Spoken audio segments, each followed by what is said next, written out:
Assalamualaikum warahmatullahi wabarakatuh. Kembali lagi di channel Buto Main Catur. Kali ini kita akan membahas kesalahan bidak hitam ketika menghadapi bidak putih dengan pembukaan di E4. Nah, biasanya kita akan meladeni dengan pembukaan dengan E5 seperti ini. Nah, kemudian putih akan memindahkan kudanya ke F3 untuk mengancam pion. Nah, ini awal mula kesalahan bidak hitam adalah biasanya kita akan melindungi pion ini itu dengan memajukan pion ke F6. Nah, ini sungguh sangat fatal kalau kita melindunginya seperti ini. Karena nanti pasti kuda akan memakan pion di E5 sebagai pengorbanan. Kemudian kita juga akan tergiur untuk memakan kuda ini tanpa banyak perhitungan. Seperti ini. Nah, dari sini itu akan terbuka untuk serangan-serangan ke bidak hitam melalui pertama dari menteri, sekak.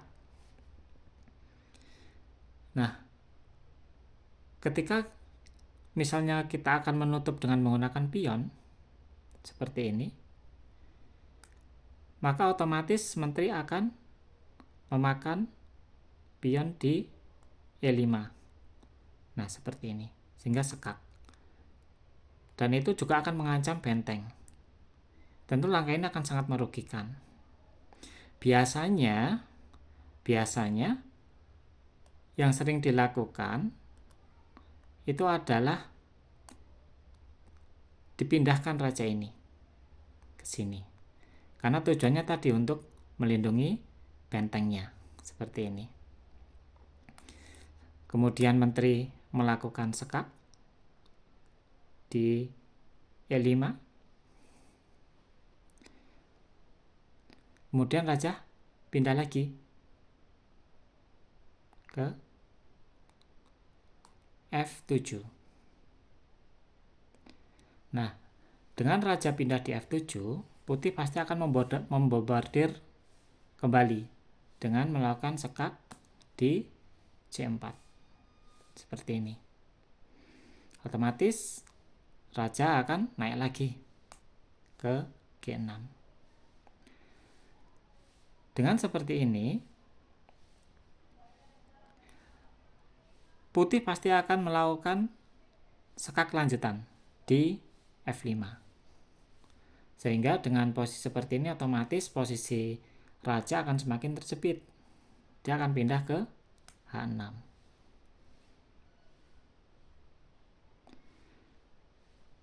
Dengan memindahkan di H6, maka putih tinggal melakukan pembukaan lagi dengan membuka pion, melakukan sekak dengan melalui gajahnya, sekak seperti ini. Mau nggak mau, hitam pasti akan menutupnya dengan menggunakan pion.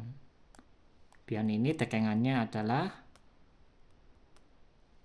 menteri, jadi pion ini di cover oleh menteri, sehingga nanti putih tidak mau memakannya. Seperti itu perhitungannya. Cuma putih juga sudah memperhitungkan jelasnya. Maka putih akan memajukan pion ke H4. Dengan posisi seperti ini lagi,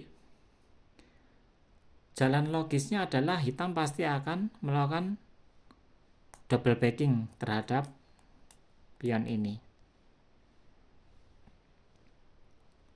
Putih pasti akan memakan pion di G5, sekak. Ini double sekak ya. Pertama dengan pion, yang kedua dengan benteng. Otomatis raja akan pindah di G7. Dengan seperti ini, bagaimana?